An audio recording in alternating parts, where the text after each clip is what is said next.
Hello friends and welcome to my YouTube channel. स्वागत है आपका। दोस्तों, आज की जो वीडियो होने वाली है वो होने वाली है ब्लड के ऊपर। साइंस का टॉपिक है और इसमें हम पूरा कवर करने वाले हैं प्लस माइनस जो भी ब्लड का होता है। ठीक है, चलिए स्टार्ट करते हैं। स्टार्टिंग कर रहे हैं कंपोजिशन ऑफ ब्लड। ब्लड में क्या क्या होता है उसकी बात करेंगे। ठीक है, तो नॉर्मली ब्लड में चार चीज़ें आपको मिलेंगी। पहला प्लाज्मा, दूसरा प्लेटलेट्स, तीसरा आरबीसीज, इसको कहते हैं एरिथ्रोसाइट, और चौथा है डब्ल्यूबीसीज या ल्यूकोसाइट। ठीक है, तो चार चीज़ों से मिलकर आपका ब्लड बना हुआ है। प्लाज्मा, प्लेटलेट, एरिथ्रोसाइट्स या आरबीसी, ल्यूकोसाइट या डब्ल्यूबीसी। ठीक है, आगे बढ़ती है। ये आपका पूरा ब्लड है। इसको जब कंपोजिशन में तोड़ रहे हैं तो फिर देखो क्या निकल के आ रहा है। प्लाज्मा निकल के आ रहा है। ठीक है, और ये ल्यूकोसाइट और प्लेटलेट्स ये लमसम 1% से कम है, कहीं कहीं आपको 2% मिल जाएंगे। 2% में 1% इसको दे देते हैं हम ल्यूकोसाइट को, डब्ल्यूबीसी को। 1% प्लेटलेट्स होती है और बाकी की जो बची 45 तो भी है 45% या 44 हो जाएगी, वो हो जाएगा आरबीसीज। ठीक है, ये थोड़ा सा इसमें आपको डिफरेंस मिल सकता है परसेंट में। ठीक है, तो हमें मेनली क्या याद रखना, सबसे ज़्यादा प्लाज्मा होता है, उसके बाद आरबीसीज होती हैं, फिर जो ल्यूकोसाइट, डब्ल्यूबीसी और प्लेटलेट्स होती हैं वो बहुत अल्प मात्रा में होती हैं, 1-1% के लमसम। ठीक है, तो प्लाज्मा में होता क्या है? प्लाज्मा में देखो, प्लाज्मा में कुछ नहीं, सिर्फ पानी है। 91% पानी होता है प्लाज्मा में, 7% प्रोटीन होती है प्लाज्मा में, और 2% अदर थिंग्स होती हैं, खनिज होते हैं दूसरे। चलो इसको और समझो, प्लाज्मा क्या है, प्लाज्मा को पढ़ लेते हैं। प्लाज्मा में 92% पानी है, 7% प्रोटीन है और 1% अन्न समाधान है। थोड़ा सा डिफरेंस हो सकता है, उसमें कोई नई बात नहीं है। ठीक है, चलिए, प्लाज्मा मानव रक्त का सबसे बड़ा घटक है जो कोशिकाओं और मानव शरीर के लिए महत्वपूर्ण विभिन्न पदार्थों के परिवहन माध्यम के रूप में कार्य करता है। समझो, इसमें पानी, लवण, एंजाइम, एंटीबॉडी और अन्य प्रोटीन होते हैं।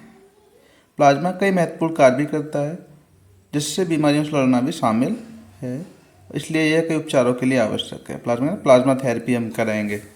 एक कोरोना के समय में प्लाज्मा थेरेपी की गई थी ना, तो उसमें क्या क्या होता है उसकी वजह से एंटीबॉडीज, एंजाइम, लवण, पानी सब होता है। और इसका मेन काम क्या है? विभिन्न पदार्थों के परिवहन के रूप में काम करता है। ठीक है, चलिए अब आते हैं इस पे। परीक्षाओं की दृष्टि से महत्वपूर्ण एंटीजन किसमें? आरबीसीज में होते हैं। एंटीबॉडीज कहाँ है? प्लाज्मा में। ठीक है, ब्लड ग्रुप अगर आपका ए है तो आपके में ए एंटीजन होगा और एंटीबॉडी क्या होगी? इसको कहीं कहीं आप बी स्मॉल में देखोगे, एंटीबॉडी भी पाई जाएगी। बी ब्लड ग्रुप में एंटीजन तो बी रहेगा, एंटीबॉडी उल्टी हो जाती है, ए हो जाएगी, अलग हो जाएगी। ए बी में दोनों एंटीजन पाए जाएंगे, लेकिन एंटीबॉडी कोई भी नहीं पाई जाएगी, नील होगा यहाँ पे। और यहाँ पे देखो ब्लड ग्रुप ओ में कोई भी एंटीजन नहीं पाया जाता, लेकिन एंटीबॉडी आपको दोनों मिलेंगी, ए और बी। ठीक है, ये कहीं कहीं आपको स्मॉल में लिखा मिलेगा किताबों में। चलिए समझ लो एंटीजन और एंटीबॉडी है क्या हो। ये दोनों एक दूसरे से बंधे हुए हैं। एंटीजन एक विदेशी पदार्थ होता है जो शरीर में प्रवेश करता है। ठीक है, जबकि एंटीबॉडी एक प्रोटीन होता है जो शरीर में एंटीजन से लड़ने के लिए बनाया जाता है। समझिए, जब एंटीजन आपके शरीर में जाएगा तभी एंटीबॉडी फॉर्म होंगी, सीधा सा फंडा है। एंटीजन एक विदेशी पदार्थ है जो आपकी बॉडी में पहुंचते हैं तब एंटीबॉडी क्रिएट होती है, बनती है। एंटीजन को एंटीबॉडी जनरेटर भी कहा जाता है। सही बात है, जब एंटीजन पहुंचेंगे तभी एंटीबॉडी जनरेट करेगा। एंटीजन शरीर में प्रवेश करने पर प्रतिरक्षा प्रतिक्रिया को सक्रिय करता है, जिससे शरीर एंटीबॉडी बनाता है। एंटीजन नहीं पहुंच रहा होगा तो क्या होगा? तो एंटीबॉडी बनेंगे नहीं शरीर में। एंटीजन कुछ नहीं है, बैक्टीरिया वायरस यही सब होते हैं। देख पढ़ लो, बैक्टीरिया वायरस कवक एलर्जी विष अन्य विषाक्त पदार्थ शामिल होते हैं एंटीजन में। एंटीबॉडी वाई आकार के प्रोटीन होते हैं जो कि बी कोशिकाओं द्वारा बनाए जाते हैं। वाई आकार के होते हैं प्रोटीन ये एंटीबॉडी, और बी कोशिकाएं इन्हें बनाती हैं। कब बनती हैं? जब एंटीजन या बैक्टीरिया वायरस कवक एलर्जी विष इस तरह की कोई चीज़ आपके शरीर में एंट्री पाती है तो शरीर उसको उससे बचाने के लिए अपने आप को क्या कहते हैं, रिएक्ट करता है और एंटीबॉडी बनाता है। एंटीबॉडी एंटीजन से जुड़कर उसे बेअसर कर देती हैं, उसकी क्रिया को रोक सकती हैं या उसे नष्ट कर सकती हैं। यही बात है, एंटीबॉडी का यही कार्य होता है। एंटीबॉडी शरीर के अस्थि मज्जा, प्लीहा, लिम्फोसाइट्स में बनती हैं। एंटीबॉडी बीमारी और रोग से लड़ने में अहम भूमिका निभाती हैं। बिल्कुल सही बात है। एंटीजन परीक्षण आपने देखा होगा, सुना तो होगा ही। इसमें क्या है, शरीर में वायरस, एलर्जी या कोई और विदेशी एंटीजन है या नहीं, इसकी जांच की जाती है। एंटीबॉडी परीक्षण में क्या होता है कि शरीर में पहले से कोई संक्रमण हुआ है या नहीं, इसकी जानकारी की जाती है। ठीक है, ये 2 परीक्षण होते हैं। चलिए अब आते हैं इस पे। इसमें क्या है, ब्लड के टाइप दे रखे हैं और कौन सा ब्लड ग्रुप किस किस को डोनर और रिसिप्टर है दे सकता है और कौन उसका ब्लड ले सकता है। समझिए, यहाँ पे थोड़ा कलर बदल लेते हैं, समझिए। ब्लड ग्रुप ओ है, ओ है, ओ को दे देगा, ए को दे देगा ब्लड, बी को दे देगा और ए बी को दे देगा। तो ओ को आप देख पा रहे होंगे, सबको दे पा रहा है, इसलिए इसको क्या कहते हैं, universal donor. Universal donor blood है। इधर आप ए देखोगे तो आप पाओगे कि जो ए वाला है वो सिर्फ और सिर्फ ए को दे पाएगा और ए बी को दे पाएगा, सिर्फ 2 को दे पाएगा। ऐसे बी ग्रुप ब्लड ग्रुप क्या है, बी को दे पाएगा और ए बी को दे पाएगा। ए बी वाला सिर्फ और सिर्फ ए बी को ही दे पाएगा। अगर आप यहाँ पे ध्यान दें तो जो ए बी है ये सभी का ब्लड सभी से ले सकता है। ले पा रहा नहीं ले पा रहा, देख लो सारे तीर इसी की तरफ आ रहे हैं सबके। तो इसको हम क्या कह सकते हैं, यूनिवर्सल एक्सेप्टर। ये हो गया दाता, ये हो गया एक्सेप्ट करने वाला। ठीक है, ब्लड ओ ग्रुप जो है सार्वत्रिक दाता कहलाता है और ये सार्वत्रिक ग्राही, हिंदी में बोलते हैं हम ग्राही। और ये दाता, ये ब्लड ग्रुप ओ दाता है और ब्लड ग्रुप ए भी ग्राही है, सार्वत्रिक मतलब सभी से। चलो इसको याद करने का ये तरीका है। ठीक है, कभी कभी हम कंफ्यूज हो जाते हैं, तो इस तरह से एक डायग्राम बना लो, ओ ए बी करते हुए। ओ से स्टार्ट करते हैं, ओ यहाँ दे रहा है, ओ इसको दे रहा है, ए बी को दे रहा है और ओ बी को दे रहा है। ठीक है, और ओ को भी दे रहा है। ओके, तो ये इन सबको दे सकता है। आगे देखो, अब बात करते हैं हम ए पे आते हैं, तो कोई ब्लड अपने आप को तो दे ही देगा, ए को दे देगा, फिर यहाँ से ए बी को दे देता है और कुछ मिल ही नहीं रहा है, भर गया है ना पोर्शन। ऐसे बी पे आ जाओ, बी खुद को तो दे ही देगा, सॉरी कलर बदल लूँ, बी खुद को तो दे ही देगा और बी जो है ए बी को भी दे पा रहा है। अब आ जाओ आप ए बी पे, ए बी क्या कर रहा है, ए बी सिर्फ ए बी से ही ले सकता है और किसी से ले पा रहा है क्या, बताओ। सबसे ले पा रहा है भाई, देखो ए से भी ले पा रहा है, बी से भी ले पा रहा है, ओ से भी ले पा रहा है, लेकिन ए बी किसी को दे पा रहा है क्या, नहीं। ए बी ब्लड ग्रुप वाला सिर्फ ए बी वाले को ही दे पाएगा।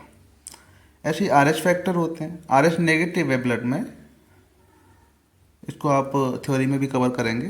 ठीक है, आर एच होता क्या है, कहाँ से आया। आर एच नेगेटिव ब्लड जो है वो आर एच नेगेटिव को दे सकता है और आर एच पॉजिटिव को दे सकता है, जबकि जो आर एच पॉजिटिव वाला है वो सिर्फ आर एच पॉजिटिव को ही दे सकता है। देख लो इसमें, और कहीं इसका तीर जा रहा है कि उल्टा नहीं जा रहा, ठीक है। नेगेटिव वाला तो नेगेटिव को भी और पॉजिटिव दोनों को दे सकता है, लेकिन आर एच पॉजिटिव वाला सिर्फ आर एच पॉजिटिव को ही दे सकता है। जो चीज़ वहाँ पे करा दी गई है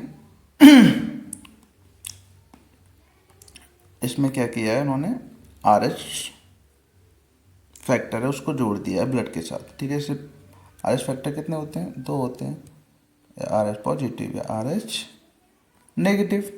तो उसी हिसाब से इसमें 8 ब्लड ग्रुप बना दिए हैं और इनको किस किस को दे सकते हैं। देखो एवरीवन का रिसीव कर सका है ए बी पॉजिटिव, ठीक है, और ओ नेगेटिव सभी को डोनेट कर सकता है। तो अगर अंदर आप और जाएंगे कि जो ब्लड ग्रुप ओ है वो यूनिवर्सल डोनर है ना, तो ओ में कौन सा है, ओ नेगेटिव जो है वो यूनिवर्सल डोनर है, याद रखना। ऐसे इसमें आओगे कि यूनिवर्सल एक्सेप्टर ब्लड कौन सा है, तो हमें पता है ए बी है, लेकिन ए बी में कौन सा, ए बी पॉजिटिव कि नेगेटिव, तो आप कहेंगे ए बी पॉजिटिव जो है वो है, ठीक है। इतना ध्यान रखना इसमें, बाकी की चीज़ें आप उससे बना सकते हैं पहले वाले से। चलो आर एच फैक्टर की बात की थी हमने, पढ़ लो इसको एक एक करके। अब पढ़ने लायक ही है। आर एच या रीसस कारक की खोज 1940 में कार्ल स्टीनर व ए एस वीनर द्वारा की गई, बंदर के में की गई थी, वीनस बंदर। आर एच कारक एक विशेष प्रकार की प्रोटीन है जो एंटीजन के रूप में मानव हृदय में पाया जाता है, ठीक है। आर एच कुछ नहीं, एक तरह से प्रोटीन है जो किस में मिल रहा है, ब्लड में मिल रहा है। यह लाल रुधिर कणिकाओं में पाया जाता है, ठीक है। आर एच फैक्टर आपको कहाँ मिलेगा, आरबीसीज में, आरबीसी में मिलेगा। जिस व्यक्ति में यह पाया जाता है उसे आर एच पॉजिटिव कहेंगे और जिसमें नहीं पाया जाता उसे आर एच नेगेटिव कहते हैं। भारत में 97% लोग आर एच पॉजिटिव है, बाकी 3% लोग आर एच नेगेटिव हैं। यदि आर एच नेगेटिव वाले व्यक्ति को आर एच पॉजिटिव वाले व्यक्ति का रुधिर दे दिया जाए तो उसकी मृत्यु हो जाएगी, समझ रहे हैं। आर एच नेगेटिव वाला व्यक्ति, देखो यहाँ पे एक सेकंड पहले हमने बताया था, आर एच नेगेटिव वाला व्यक्ति सिर्फ दे सकता है, खुद को भी और दूसरे को भी। एक्सेप्ट करना होगा तो क्या दिख रहा है, कुछ ऑप्शन ही नहीं है। आर एच पॉजिटिव वाले का कोई ऑप्शन आपको तीर दिख रहा है क्या, नहीं है ना उधर साइड, तो क्या है, सिर्फ आर एच नेगेटिव ही करेगा वो। रक्त समूह निर्धारण के लिए रक्त बैंक विशेषज्ञ लाल रक्त कोशिकाओं पर मौजूद एंटीजन और आर एच फैक्टर की जांच करते हैं, ठीक है। एंटीजन और आर एच फैक्टर से हम ब्लड ग्रुपों को फॉर्म किया गया है। ए बी और ओ 4 ब्लड ग्रुप थे। अगर इसमें आर एच फैक्टर को पकड़ लेंगे तो कितने हो जाएंगे, 4 और 4 8, 4 पॉजिटिव 4 ही नेगेटिव, तो 8 ब्लड ग्रुप बन जाते हैं। रक्त समूह माता पिता से विरासत में मिलने वाले जीनों पर निर्भर करता है, ये तो सही बात है, इसमें आपका हाथ नहीं है। रक्त हीमोग्लोबिन और प्लाज्मा से मिलकर बनता है। रक्त का कोई रासायनिक सूत्र नहीं होता क्योंकि यह रासायनिक मिश्रण है, यह मिक्सचर, इसलिए कोई सूत्र नहीं बनता इसका। रक्त में लाल रक्त कोशिकाएं, श्वेत रक्त कोशिकाएं और प्लेटलेट्स होती हैं। ये सभी प्लाज्मा नाम के तरल में तैरते रहते हैं। बताया था सबसे ज़्यादा प्लाज्मा है, और प्लाज्मा में क्या है, 90% तो वाटर ही वाटर है। लाल रक्त कोशिकाएं अस्थि मज्जा में बनती हैं। मानव भ्रूण में वे जर्दी की थैली और यकृत में बनती हैं, लीवर में बनती हैं, ठीक है। लाल रक्त कोशिकाएं आमतौर पर 120 दिनों तक जीवित रहती हैं। 120 डेज इनका लाइफ होता है आरबीसीज का। लाल रक्त कोशिकाएं अधिकांश श्वेत रक्त कोशिकाएं और प्लेटलेट्स, ये तीनों की बात करोगे तो ये अस्थि मज्जे में बन रही हैं, बोन मैरो में बन रही हैं, ठीक है। चलिए आगे बढ़ते हैं, वीडियो थोड़ी लंबी होने वाली है लेकिन इम्पोर्टेंट सारे फैक्ट्स हैं इसलिए कवर कराए जा रहे हैं। चलो अब श्वेत रक्त कोशिकाएं या ल्यूकोसाइट कहते हैं इसे, इसके बारे में समझ लीजिए। श्वेत रक्त कोशिकाएं शरीर के रोग प्रतिरोधक क्षमता का हिस्सा होती हैं, सही बात है, WBCs होती हैं। ये जो शरीर को संक्रमण और पदार्थों से बचाती हैं। WBC 5 प्रकार की होती हैं, कौन सी, ईओसिनोफिल, न्यूट्रोफिल, बेसोफिल, मोनोसाइट और लिम्फोसाइट। एक स्वस्थ व्यक्ति के शरीर में प्रति माइक्रोलीटर 4000 से 11000 श्वेत रक्त कणिकाएं होती हैं, एक माइक्रोलीटर में। श्वेत रक्त कोशिकाओं का जीवन काल कितना होता है? 13 से 20 दिनों का होता है। श्वेत रक्त कोशिकाओं की संख्या में बदलाव किसी तरह के विकार का संकेत हो सकता है। अगर ये ज़्यादा आ रही है तो भी दिक्कत है WBC, अगर कम बन रही है तो भी दिक्कत है। ठीक है, चलिए आगे बढ़ते हैं। श्वेत रक्त कोशिकाओं की संख्या यहाँ तो हमने पढ़ दिया। श्वेत रक्त कोशिकाओं की संख्या में कमी को ल्यूकोपीनिया कहते हैं, याद रखना कुछ नाम है। कमी होगी तो ल्यूकोपीनिया कहेंगे। इसमें व्यक्ति संक्रमण के प्रति ज़्यादा संवेदनशील हो जाता है, नहीं लड़ पाएगा, लेकिन ये कमी हो रही है। श्वेत रक्त कोशिकाएं जब कमी हो रही है, कोई रोग वोग होगा तो वो ढंग से नहीं लड़ पाएगा, रोग उसको ज़्यादा हार्म करेगा। और WBC की संख्या में बढ़ोतरी को ल्यूकोसाइटोसिस कहते हैं, ल्यूकोसाइटोसिस, ठीक है, साइटोसिस सॉरी, ल्यूकोसाइटोसिस कहते हैं। ये आमतौर पर संक्रमण से लड़ने के लिए शरीर की प्रतिक्रिया होती है। हालांकि बोन मैरो के कैंसर जैसे ल्यूकेमिया की वजह से भी श्वेत रक्त कोशिकाओं की संख्या बढ़ती है। ठीक है, कैंसर में ल्यूकेमिया में होता है क्या? WBC की संख्या बढ़ जाती है। ल्यूकेमिया जो कैंसर है उसमें क्या होता है? WBC की संख्या बढ़ जाती है।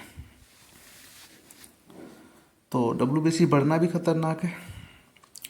विटामिन C ना सिर्फ सफ़ेद रक्त कोशिकाओं को बढ़ाता है, देखो आपको WBC अगर बढ़ानी है शरीर में तो कहते हैं ना खट्टे फल खाओ, क्या है? इम्यूनिटी बढ़ेगी। WBC मतलब क्या है? इम्यूनिटी से संबंधित है। इम्यूनिटी क्या मतलब है? इम्यूनिटी है रोगों से लड़ने की क्षमता शरीर की। वो क्षमता कौन बढ़ा रहा है? WBC बढ़ा रहा है। WBC बढ़ेगा तो इम्यूनिटी बढ़ेगी। WBC कैसे बढ़ेगा? खट्टे पदार्थ खाइए, ठीक है। वह इम्यूनिटी को बढ़ाकर कई तरह के बैक्टीरिया वायरस से लड़ने के शरीर की मदद करता है। नींबू हो गया, संतरा हो गया, विटामिन C की भरपूर मात्रा पाई जाती है, पता है हमें। हमें इन्हें नियमित आहार में शामिल कर सकते हैं, ठीक है। खट्टे फल खाने चाहिए ज़्यादा से ज़्यादा। श्वेत रक्त कणिकाओं के बारे में, एक कोशिकाओं के बारे में कुछ और बातें हैं। ये रंगहीन होती हैं क्योंकि इसमें हीमोग्लोबिन नहीं होता है। फिर हीमोग्लोबिन किस में होता है? RBCs में होता है। इनका आकार गोलाकार होता है, समचतुर्भुज या कोई अन्य आकार भी हो सकता है। जबकि जो RBC का जो आकार होगा, RBC का आकार क्या होगा? तस्तरी नुमा होता है, तस्तरी नुमा, ठीक है। इसका आकार गोलाकार, समचतुर्भुज हो सकते हैं। ये गतिशील होती हैं और प्रतिरक्षी का उत्पादन करती हैं। ये शरीर के सैनिक या गार्ड के रूप में काम करती हैं, आपको पता ही है। इनका आकार व्यास इतना से इतना होता है, जो लाल रक्त कणिकाओं के लगभग 3 गुना होता है, ठीक है। रक्त प्लेटलेट्स का जीवन काल 3 से 5 दिन है, समझिए यहाँ पे। प्लेटलेट्स या थ्रोम्बोसाइट्स हमारे रक्त में मौजूद, अब प्लेटलेट्स को पढ़ लो। प्लेटलेट्स या थ्रोम्बोसाइट हमारे रक्त में मौजूद छोटे रंगीन कोशिका के टुकड़े होते हैं जो थक्के बनाते हैं और रक्त स्राव को रोकते हैं। किसी भी समय एक स्वस्थ व्यक्ति के रक्त में प्रति माइक्रोलीटर कितने 1.5 लाख से 4.5 लाख प्लेटलेट्स होते हैं। डेंगू में आपने देखा होगा, है ना, 1.5 लाख से कम हो गया। बुखार में प्लेटलेट गिरती रहती हैं। डेंगू में तो बहुत ज़्यादा तेज़ी से गिरती हैं। तो अगर 1.5 लाख नॉर्मल, सबसे मिनिमम 1.5 लाख तो होनी ही चाहिए और मैक्सिमम 4.5 लाख तक जा सकती हैं ये प्लेटलेट्स। प्लेटलेट्स का काम समझ में आ गया आपका क्या है? प्लेटलेट्स का काम क्या है कि मानो आपका शरीर कट गया और खून निकल रहा है तो उस खून को वहीं के वहीं रोकना, खून का थक्का बना देती है, ठीक है। ये काम है आपका प्लेटलेट्स का। रक्त प्लेटलेट्स का जीवन काल भी 3 से 5 दिन का होता है। प्लेटलेट्स या थ्रोम्बोसाइट्स, क्या नाम है इसका? थ्रोम्बोसाइट्स हमारे रक्त में मौजूद छोटे रंगहीन कोशिका के टुकड़े होते हैं जो थक्के बनाते हैं और रक्त स्राव को रोकते हैं। ये तो हमने पढ़ लिया।